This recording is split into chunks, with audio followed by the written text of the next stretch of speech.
অনলাইনে কেনাকাটা মানে এটা তো আমাদের সবারই প্রতিদিনকার ব্যাপার, তাই না? কিন্তু কখনো কি ভেবে দেখেছি ওই যে বাই বাটনে একটা ক্লিক করলাম আর তারপর জিনিসটা আমাদের দরজায় এসে হাজির হলো, এই মাঝখানের লম্বা রাস্তাটা আসলে কেমন? চলুন আজ সেই অদৃশ্য যাত্রার গল্পটাই শোনা যাক। আজকের এই পুরো গল্পটা আমরা দেখব এক বয়াম খাঁটি কালো জিরে মধুর চোখ দিয়ে। হ্যাঁ, এই সাধারণ এক বয়াম মধুই আমাদের হিরো। চলুন এর সাথে সাথেই যাই আর দেখি এটা ঠিক কিভাবে হাজার হাজার মাইল পথ পাড়ি দিয়ে বাংলাদেশের একটা গ্রাম থেকে সোজা ক্যানাডার এক ক্রেতার হাতে গিয়ে পৌঁছায়। তো এই লম্বা সফরের শুরুটা কোত্থেকে হবে? একদম গোড়া থেকে, মানে বাংলাদেশের কোনো এক সরিষা বা কালোজিরে ফুলের মাঠ থেকে। কারণ বিশ্ব বাজারে পা রাখার প্রথম আর সবচেয়ে বড় চ্যালেঞ্জটাই হলো এটা প্রমাণ করা যে আপনার পণ্যটা ১০০% খাঁটি। আমাদের এই কালোজিরা মধুর কথাই ধরুন, ওর প্রথম কাজটাই হলো সবাইকে বোঝানো যে আমি আসল। কারণ জানেন তো, মধুতে ভেজাল মেশানোটা একটা গ্লোবাল প্রবলেম। বাজারে এত নকল আর ভেজাল পণ্যের ভিড়ে আসল জিনিসটা যে আসল সেটা প্রমাণ করাটা ভীষণ জরুরি। এখন প্রশ্ন হলো, আসল নকল বুঝব কিভাবে? এখানেই কিন্তু বিজ্ঞানের জাদুটা। দেখুন, মধুতে যখনই চিনি বা অন্য কিছু মেশানো হয়, ওটার ভেতরের কেমিস্ট্রি পুরো বদলে যায়।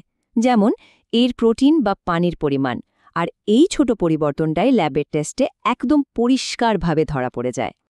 তার মানে এই যে সায়েন্টিফিক টেস্ট, এটা কিন্তু শুধু একটা নিয়ম মানার ব্যাপার না। এর আসল উদ্দেশ্যটা আরও অনেক গভীর।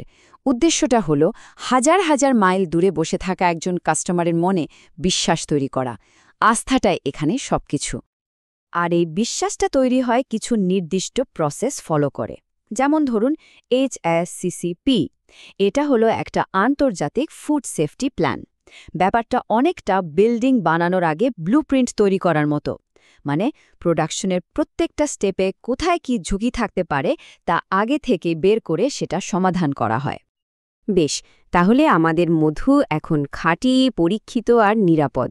কিন্তু বিশ্ব ভ্রমণে বেরোবার ঠিক আগেই ওর সামনে এসে দাঁড়ায় সবচেয়ে বড় দেয়ালটা। সেটা হলো সরকারি কাগজপত্র আর ছাড়পত্রের এক বিশাল জঙ্গল। চলুন দেখি এই জঙ্গলটা পার হওয়া কতটা কঠিন। আর এই দেখুন সেই জঙ্গলের একটা ঝলক। Trade licence, tax ID, VAT number, bank certificate, তালিকাটা কিন্তু চলতেই থাকে। দেখলেই বোঝা যায় কেন এটাকে সবাই কাগজপত্রের পাহাড় টপকানো বলে। মাথা ঘুরিয়ে দেওয়ার মতো ব্যাপার, তাই না? এই সব কিছুর শেষে যে জিনিসটা হাতে পাওয়া যায় সেটা হলো বিল অফ এক্সপোর্ট। সহজ ভাষায় বলতে গেলে এটা হলো আমাদের মধুর এক্সিট ভিসা। কাস্টমস থেকে দেয়া এই সার্টিফিকেটটাই প্রমাণ করে যে দেশের সব নিয়মকানুন মেনে তবেই ও বিদেশে পাড়ি জমাচ্ছে। আচ্ছা, দেশ ছাড়ার ভিসা তো পাওয়া গেল, কিন্তু এরপরই দরকার আরেকটা জরুরি জিনিস। সেটা হলো মধুর নিজের একটা পরিচয়, একটা গ্লোবাল পাসপোর্ট, যেটা দিয়ে ওকে পৃথিবীর যে কোনো দোকানে, যে কোনো দেশে চেনা যাবে। কিন্তু ভেবে দেখুন তো, কিভাবে একটা সাধারণ মধুর বয়াম এমন একটা ইউনিক আইডি পায়, যেটা ক্যানাডা হোক বা জাপান, যে কোনো দেশে স্ক্যানের এক মুহূর্তে পড়ে ফেলতে পারে। গ্লোবাল ট্রেডের এটাই কিন্তু একটা ম্যাজিকের মতো ব্যাপার, যেটা আমরা প্রায় খেয়াল করি না। আর এই ম্যাজিকের পেছনের আসল কারিগর হল GTIN বা গ্লোবাল ট্রেড আইটেম নাম্বার। আমরা যে বারকোডটা দেখি, এটা হলো সেই বারকোডের পেছনের ইউনিক নাম্বারটা। এটাই প্রত্যেকটা পণ্যের জন্য একটা বিশ্বজুড়ে স্বীকৃত পরিচয়পত্র। আর মজার ব্যাপার হলো, এই গ্লোবাল পাসপোর্ট বা বারকোড পাওয়াটা এখন আর মোটেও কঠিন কিছু না। মাত্র কয়েকটা সহজ স্টেপ ফলো করলে বাংলাদেশের যে কোনো ছোটখাটো ব্যবসাও তাদের পণ্যের জন্য এই আন্তর্জাতিক পরিচয়টা বানিয়ে নিতে পারে। তো পাসপোর্ট আর ভিসা দুটোই রেডি। আমাদের মধু এখন কানাডার পথে। কিন্তু যাত্রা তো এখনো শেষ হয়নি। এবার পালা নতুন দেশে পা রেখে সেখানকার নিয়মকানুন মেনে চলার। চলুন দেখি কানাডায় ওকে কি কি চ্যালেঞ্জের মুখোমুখি হতে হয়। কানাডার মাটিতে পা রাখার সাথে সাথেই প্রথম নিয়মটা সামনে আসে, আর সেটা হলো ভাষা। এখানকার আইন হলো পণ্যের প্যাকেজিংয়ে সব তথ্য ইংরেজি আর ফরাসি দুটো ভাষাতেই থাকতে হবে। তার মানে দেশের বাজারের জন্য যে প্যাকেজিং ছিল সেটা এখানে চলবে না, একদম নতুন করে বানাতে হবে। কিন্তু ব্যাপারটা শুধু লেবেলের লেখা পর্যন্তই শেষ না। এখনকার দিনে আর একটা খুব জরুরি প্রশ্ন হলো, এই যে কাঁচের বয়াম বা প্লাস্টিকের প্যাকেট পণ্যটা ব্যবহার হয়ে যাওয়ার পর এগুলোর কি হবে? এর পরিবেশগত দায়িত্বটা কে নেবে? আর এখানেই চলে আসে ইপিআর বা এক্সটেন্ডেড প্রোডিউসার রেসপন্সিবিলিটি ধারণা। সহজ কথায়, যে কোম্পানি পণ্যটা তৈরি করছে তাদেরকেই সেই পণ্যের প্যাকেজিং রিসাইকেল করার খরচটাও দিতে হবে।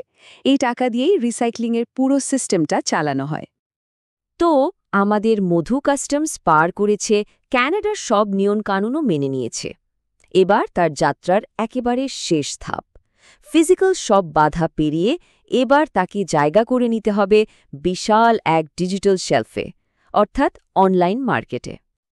আর সেই বাজারটা ঠিক কতটা বড়? ধারণা করা হচ্ছে 2025 সাল নাগাদ ক্যানাডার ই-কমার্স বাজারের সাইজ হবে প্রায় 120 বিলিয়ন ক্যানেডিয়ান ডলার। ভাবা যায়, আমাদের ছোট্ট এক বয়াম মধু এখন এই বিশাল এক সমুদ্রে নামতে চলেছে, যেখানে সুযোগ যেমন আছে, প্রতিযোগিতাটাও ঠিক তেমনই মারাত্মক। তবে এই বিশাল প্রতিযোগিতার বাজারেও আমাদের মধুর একটা ট্রাম্প কার্ড আছে, আর সেটা হলো এটি একটি সাস্টেনেবল বা টেকসই পণ্য।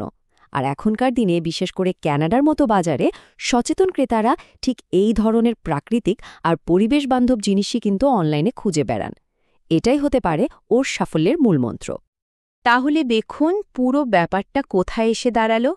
বাংলাদেশের কোনো এক অখ্যাত গ্রামের একটা ফুল থেকে যাত্রা শুরু করে সমস্ত বাধা পেরিয়ে আজ সেই মধু জায়গা করে নিয়েছে একটা ঝকঝকে ডিজিটাল শোরুমে। এই অবিশ্বাস্য যাত্রাটাই একজন স্থানীয় উৎপাদককে জুড়ে দেয় একজন বিশ্বমানের ভোক্তার সাথে।